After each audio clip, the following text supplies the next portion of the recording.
Amnaruta menerima informasi mengenai penyebab akselerasi rem dari probe miliknya. Proses rem mempengaruhi medan magnet bumi 4 kali lipat dari normal, dan tentunya mempengaruhi proses babar anaknya dan Brinirha. Mengetahui informasi itu, Amnaruta membatin, guncangan ini akan terus berlangsung selama 45 menit. Berarti aku dan Brinirha harus melakukan proses babar di tengah guncangan.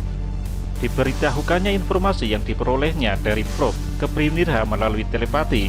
Mereka berdua belum pernah mengalami hal seperti ini. Namun mereka segera mempersiapkan diri dan mental mereka mengatasi segala hal yang mungkin terjadi. Brinirha mengeluarkan energi ekstra melahirkan sang jebang bayi di tengah guncangan. Di sampingnya, Amnaruta fokus menyalurkan energi dan berjaga-jaga mengantisipasi segala kemungkinan. Akhirnya, sang jebang bayi pun keluar meninggalkan rahim Brinirha.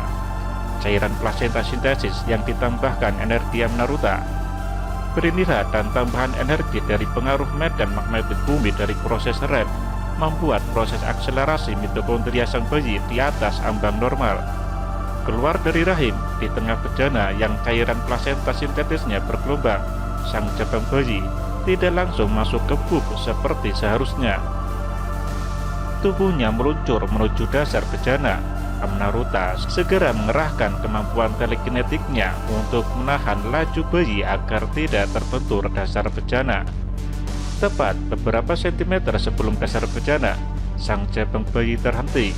Pelan-pelan tubuhnya dinaikkan dan diarahkan untuk masuk ke bub yang berbentuk pipa, terletak antara bejana dan tabung akselerasi.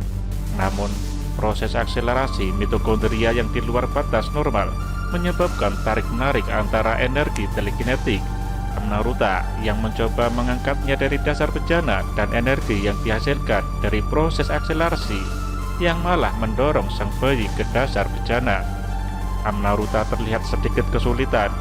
Brinirha menstabilkan posisinya dalam bejana dan mengerahkan energinya, membantu Amnaruta dengan kemampuan telekinetiknya. Keduanya sama-sama mengeluarkan energi di luar biasanya, hanya untuk mendorong bayi mereka masuk ke pipa bub itu. Usaha mereka hampir berhasil, ketika tiba-tiba plasenta sang bayi yang masih menempel di pusarnya bergetar memutar.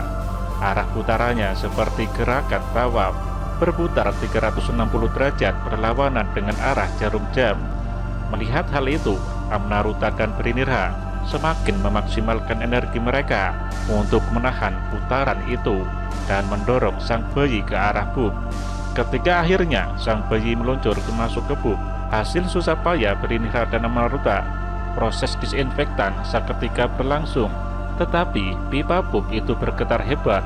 Material murta prabena yang terbuat dari logam kreman tidak dipersiapkan untuk menerima energi di atas standar 40% yang sudah menjadi programnya. Alarm tanda bahaya akibat kelebihan beban berbunyi. Pipa bub itu mengeluarkan suara retakan yang semakin lama semakin melebar. Saat itu ada warga Lemurian lain yang datang membantu. Mereka disibukkan oleh proses rem yang terakselerasi 3 jam lebih awal. Amnaruta dan Brinirha terpaksa harus mengatasi hal ini berdua saja. Amnaruta terus memfokuskan energi untuk mendorong bayi mereka masuk ke tabung akselerator kedua. Brinirha segera keluar dari bejana, memakai baju dan membantu Amnaruta. Ditambah dengan energi Brinirha yang sang bayi akhirnya berhasil masuk tabung akselerator kedua. Tepat di belakangnya, pipa bub jebol karena menerima energi yang overload. Amnaruta dan Brinirha menarik nafas lega. Setidaknya sang jabang bayi sudah masuk ke tabung akselerator. Namun mereka tetap waspada. Proses murta prabena belum usai. Tubuh sang bayi juga terpaksa harus berjuang dan beradaptasi dengan ekses energi yang berlebihan dari proses rem.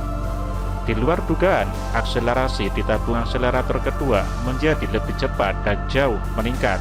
Sang bayi yang memperoleh energi tambahan dari proses rem memaksa tentakel-tentakel itu bekerja lebih keras.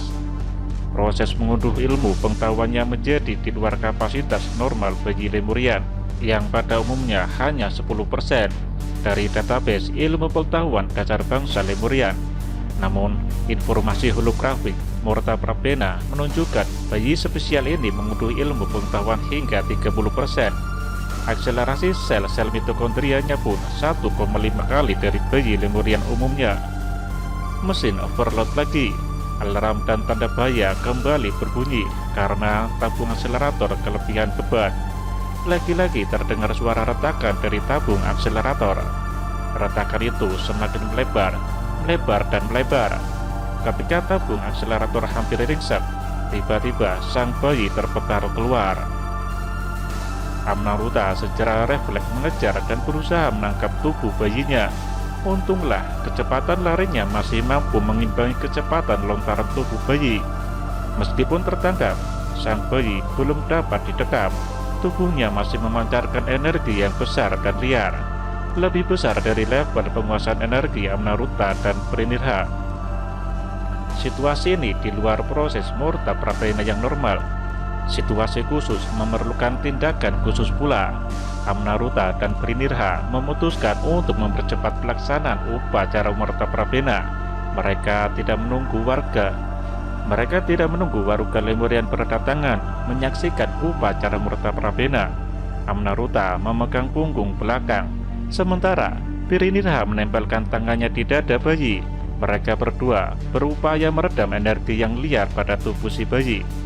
Baik Amnaruta dan Prinirha memaksimalkan energi mereka untuk meredam energi yang liar dari tubuh si bayi. Tetapi perlawanan dari tubuh si bayi sendiri terlalu kuat. Pelan-pelan tubuh bayi lepas dari tangan mereka berdua. Bayi itu mengambang di antara tangan Amnaruta dan Prinirha. Seharusnya proses transfer energi dari orang tua ke bayi ini berlangsung selama 15 menit. Baru saja 1,5 menit terjadi ledakan besar. Ledakannya membahana di ruangan piramida Murta Prabena, memancarkan bunyi ledakan yang memekakan telinga. Brar! Amnaruta dan Prinirha terpental beberapa meter. Kaget karena terpental, keduanya segera bangun. Tanpa terlihat rasa panik sedikit pun, mereka melihat kondisi bayi mereka. Sang jabang bayi masih melayang di udara.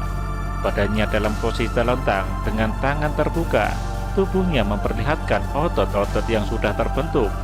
Rambutnya hitam dan ikal. Auranya memancarkan warna dominan biru, seperti birunya langit. Aura biru langit itu tebal dan padat sebesar 5 meter. Keterangan dari birunya langit ini, dalam beberapa budaya, diantaranya Mesir, biru menjadi warna kehidupan. Simbol kehidupan ini diambil dari warna langit dan lautan sebagai dua hal yang memberikan sumber awal dan keberlangsungan kehidupan. Sebagian orang menemukan legenda mengenai manusia biru dalam catatan kuno. Salah satunya seorang antropolog bernama Mark S. Miller. Ia mempelajari peradaban kuno selama 30 tahun dan menemukan tulisan tentang peradaban pertama manusia yang diawali dengan manusia biru. Manusia biru ini bahkan ditempatkan sebagai ras kelima, melengkapi 4 ras yang selama ini dikenal manusia: kulit hitam, putih, kuning, dan merah. Ras kelima ini diperkirakan hidup di antara benua Asia dan Eropa. Menurut peta kuno, diperkirakan lokasi tersebut adalah Lemurian atau benua Mu. Bahkan dikatakan pengetahuan bangsa Mu yang benuanya tenggelam merupakan sumber atau rujukan bangsa Atlantis. Legenda manusia biru ini juga dikenal di Jepang dengan nama bangsa Ainu, dan di suku Indian, Cherokee dengan nama manusia bulan. Ledakan besar itu membuat warga Lemurian yang sibuk beraktivitas dan mengatasi proses rem tersentak dan melihat ke arah sumber ledakan. 20 Lemurian berdatangan ke Murta Prabena hendak membantu. Bahkan Ramidar, pemimpin bangsa Lemurian, pun datang. Sosoknya tegap dan kekar dengan wajah yang masih terlihat seperti berumur 21 tahun, layaknya seorang Lemurian pada umumnya. Ketika ke-20 Lemurian termasuk Ramidar masuk, mereka seketika terpana, pemandangan yang jarang sekali terjadi di Lemurian. Bangsa Lemurian pada umumnya selalu dalam kondisi tenang, tidak panikan dan tidak mudah kaget, apalagi terpana. Namun, siang ini ada peristiwa yang langka. Di hadapan mereka, sang bayi melayang memancarkan aura biru langit. Aura yang kepadatan dan ketebalan baru kali ini mereka lihat. Posisi sang bayi kali ini berdiri tegap, kepalanya melihat ke kiri dan ke kanan, memperhatikan para orang dewasa yang mengelilinginya. Meskipun terpana, Ramidar bertanya dengan ketenangan khas Lemurian, apa yang terjadi? Amnaruta dan Brinidha menceritakan apa yang terjadi secara singkat. Ke-20 Lemurian memaklumi kondisi khusus yang baru kali ini mereka hadapi. Mereka serentak beramai-ramai menstabilkan energi liar sang bayi. Dengan tatapan mata yang memperhatikan sekelilingnya, pelan-pelan cahaya biru langit itu menyerap ke tubuh sang bayi. Secara perlahan ia pun turun ketika akhirnya kembali berada di atas meja. Cahaya biru itu seluruhnya menyerap ke kulitnya yang berubah menjadi kebiru-biruan.